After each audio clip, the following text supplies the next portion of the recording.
Hello everybody and welcome back to another Figurehead Reviews video, and today we are taking a look at the Marvel Legends Daredevil from the Spider Build-A-Figure series. And I started doing these reviews several months ago with Doc Ock and Scarlet Spider, and we're finally going to get to the rest of the figures, starting with Daredevil here. So we have his name down at the bottom, Daredevil in the front window, his logo at the top. We get some very cool artwork on both sides. On the back we get a product shot as well as all the other figures needed in this wave to complete the Spider Build-A-Figure.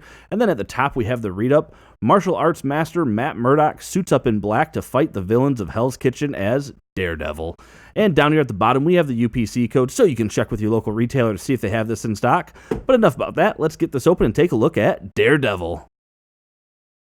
And here is Daredevil outside of his packaging, and very cool to get variations on costumes that we've gotten throughout the years with these different characters. This particular costume, if I'm not mistaken, was part of the all-new, all-different era for Marvel, and I love it because we already have a yellow Daredevil, we have the two variations on the standard red suit Daredevil, and now we get this black suit variation, which I think is really cool to get. And it's the similar sculpt, or the same sculpt, with some differences, and we'll kind of take a look at those differences, but I'm okay with it because, I don't know, Daredevil, with the exception of maybe getting him the updated body mold similar to like the Bullseye body mold, so we can have actually some butterfly joints and stuff like that would be cool. But then again, they've used this same one for the other versions, so yeah, I can get that. When standing straight up, this figure is going to come in at about 6¼ inches tall, which makes him about 15.9 centimeters. He does come with a Build-A-Figure piece for the Spider, or the SPDR Build-A-Figure, which we'll look at that when we actually put that figure together. He does come with, of course, those batons and that connecting wire, so let's get a closer look at those, and then we'll get a closer look at Daredevil. So we get this fisted pair of hands that we get with Daredevil in addition to his baton holding hands, but I really like the fisted hands. They look really cool. I love the wraps that they did around them, and the baton holding hands still have the wraps too, but I love those wraps. I think they look awesome. Very cool. And then the batons, I'm not going to put them in there because it's pretty self-explanatory, but the baton does just fit in there without any issue. Now, looking at the baton and its rope accessory or cable accessory, I mean, it is cool. It does hold, so this is looking up. I have the camera facing down. So it does hold its shape quite nicely if you did want to have some pretty cool patterns going on. But aside from that, it is stuck in this pose otherwise, and that is a little bit of a bummer to me. I guess you can still get some good poses out of it. You know, I have it lifted up off of there, and again, it holds its pose nicely. So, and they just port right in, so it's pretty simple. We do not get anything to plug these two baton ends together like we have in previous Daredevil figures to form his cane, so that's not really necessary. And then looking at the port, you can see it's just got a little bit of a notch there to go inside, and it's pretty straightforward, and you can kind of feel it kind of pin in there. And then looking at the rope, can I get the camera to focus on it there up close? Let's see. There we go. You can actually see like some braided detail in there, so that is kind of cool.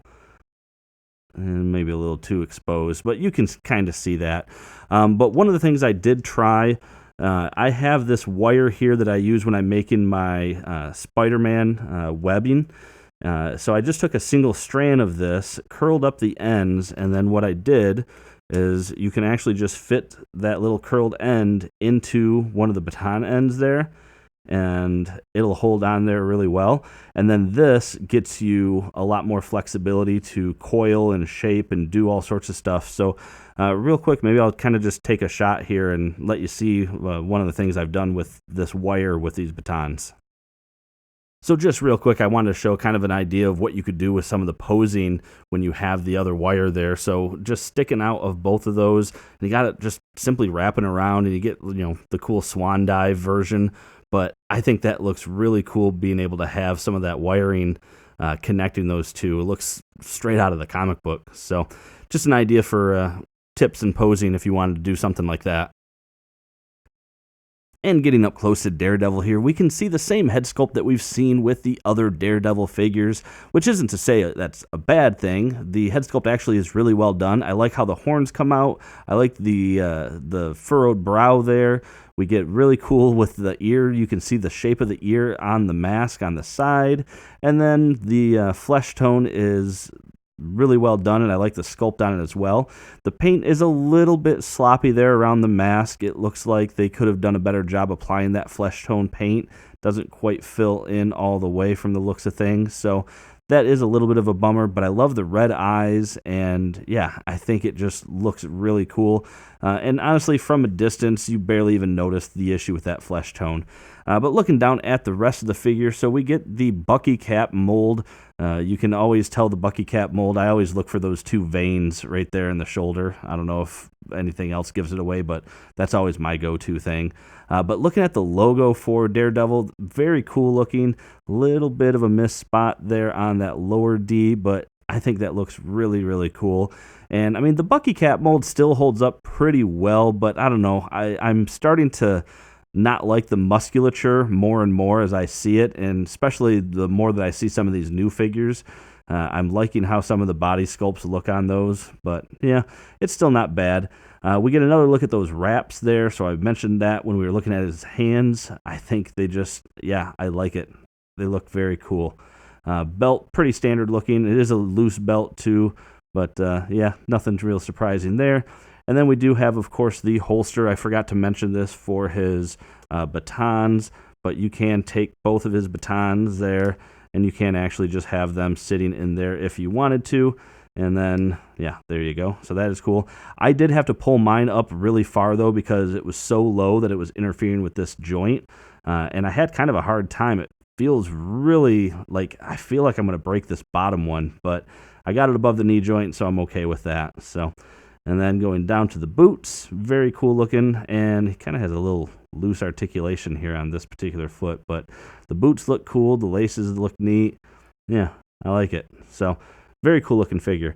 Looking at the articulation, so you have a head that can go side to side with no problem. Look down quite a ways, up quite a ways. You have arms that can come up very far. You have full rotation there. You have a bicep swivel, double jointed elbows, maybe. Yeah, that one's a little stiff, but you do have double jointed elbows.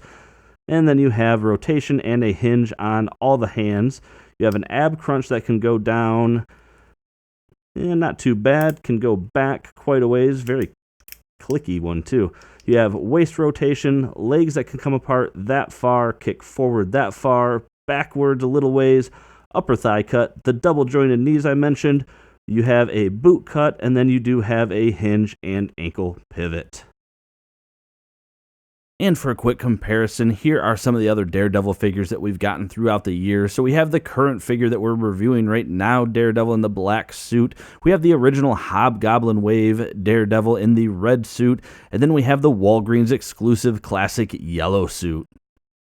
And finally, here we have the entire Spider Build-A-Figure wave standing next to each other. We have Daredevil and Elektra, the House of M Spider-Man, the Spider Build-A-Figure, Cloak and Dagger, the Scarlet Spider, and Dr. Octopus. And that about does it for this review, everyone. Make sure to check in the comments down below. I will be leaving my final thoughts down there, and I would love to hear what you have to say as well. So make sure to leave a comment with your thoughts on both the figure and the review down below. Make sure to hit that like button if you like this review. Make sure to subscribe for more content just like this. And aside from that, thanks for watching my video, and have a great day.